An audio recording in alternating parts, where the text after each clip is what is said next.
Okay guys, I'm here working on installing the first lights into the Thunderbird kit. I thought I would just start with the nuclear reactor, as I think it's going to be the easiest one to put in there.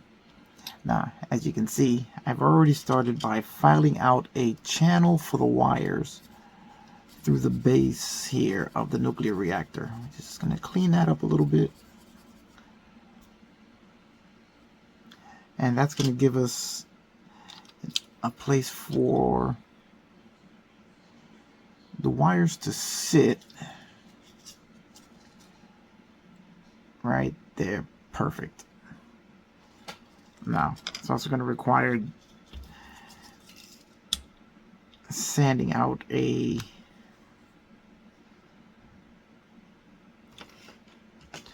channel here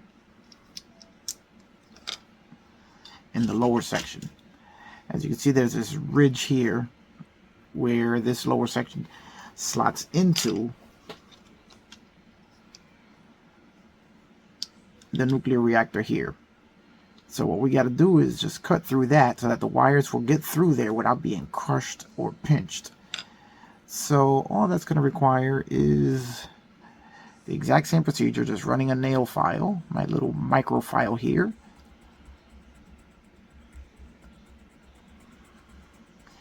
Right across the lower ridge of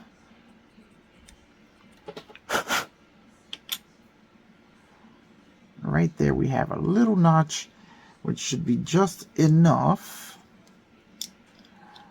if we match the two together to allow our wire to pass cleanly through. I think I'm gonna have to cut a little bit more out. So now we just have to make sure that when we install this lower section that it matches perfectly with the notch on the base. So let's just do a test fit of the wiring of the bulb. Now the bulb has to sit right in the center. So as you can see there, that slots perfectly into the center of the notch, and this is approximately where we'll have to place the bulb, right there. Okay, so now we're just going to need to put a small drop of super glue right there to hold the light in place.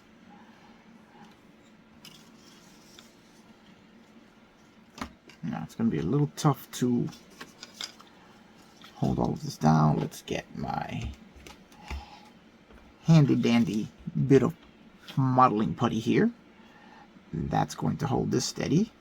Hopefully you watched my last video. You saw that this makes a great tool to hold everything in place so that your hands are free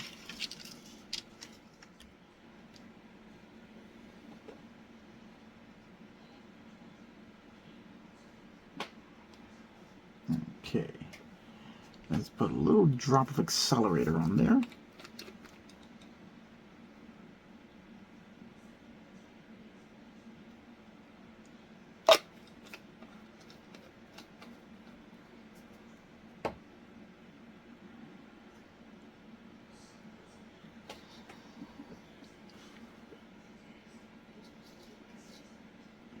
And there we go. We have a nice solid mount for our bulb right there. As the super glue has filled in that gap and it's holding the bulb perfectly.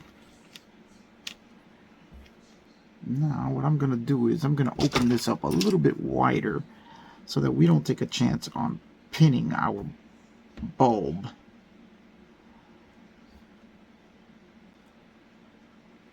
I think opening up that a little bit wider gives us more of a shot of getting the lower part of the dome right where we want it.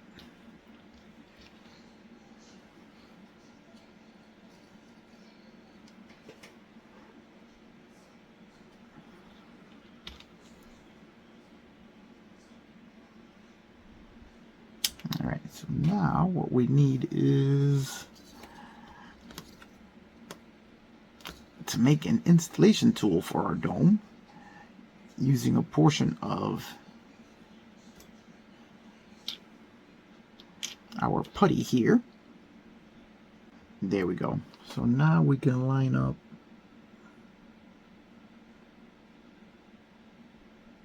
our dome. We'll put a little glue on that. There we go. And now we make sure that we are coming down right where we want to. Oop, right there. Okay, that should hold it right in place. And now we can attempt to test it. Let's find a battery.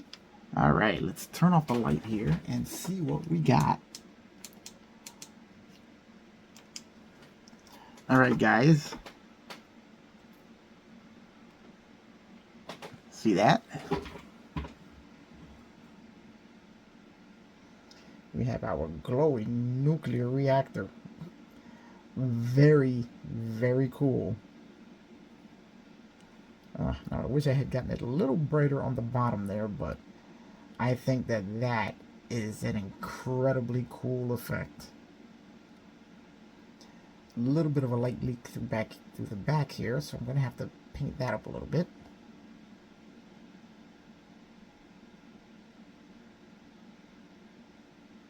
But I am very happy with that. What do you guys think? That is going to look very cool in the back of the Thunderbird 2.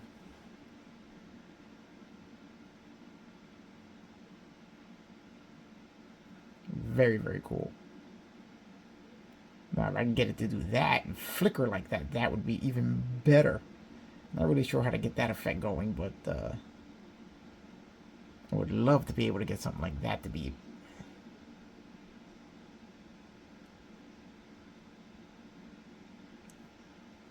Alright, guys. Well, that's the first light in this kit ready to go. We're going to keep going with the rest of it. Okay, guys, we're back at the paint booth. And right now, what we're going to do is just start adding a lot of detail to the body.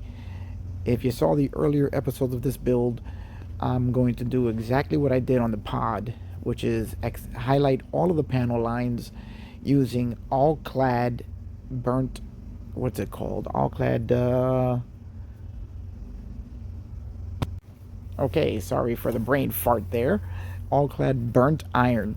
I love this paint as it really does give you a nice worn, weathered look. And I'm trying something new. Once again, this build is full of trying all sorts of new things that I've never done before.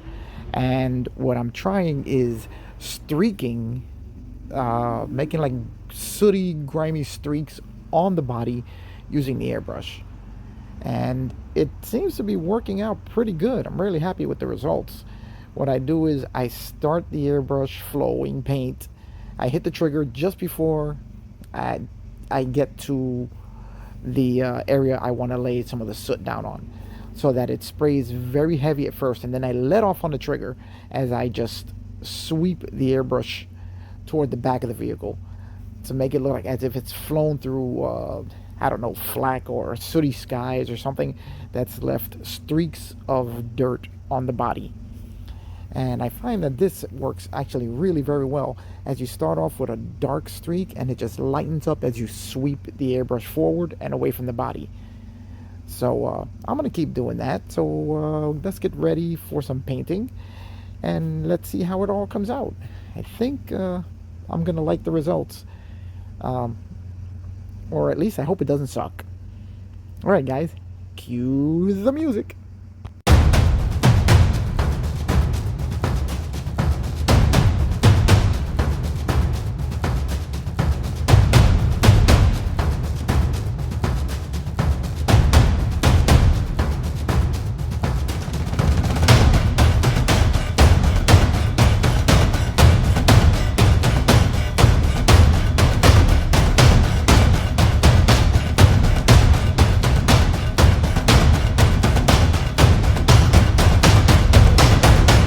done with all of the major painting on the Thunderbird 2. So let me just show you where we're at after all of that detail work has been done.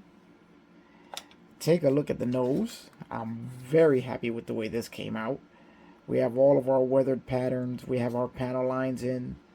And it's really, really cool the way it came out. I tried these new techniques for spraying the panel lines. And I also streaked it with the airbrush. And I'm very, very happy with the way that came out. Really has the look that I was going for. And the panel lines really add detail where there was none. I mean, it does look very, very cool. I'm very happy with it. That's the nose cone. Let's take a look at the ship itself. You can see all of the detail now that's been added to the body by highlighting the panel lines that were there and then adding panel lines. There was nothing there, so I thought I'd just add a little more detail by creating another panel line there, which really does help to break up the body a little more, make it a little bit more visually interesting.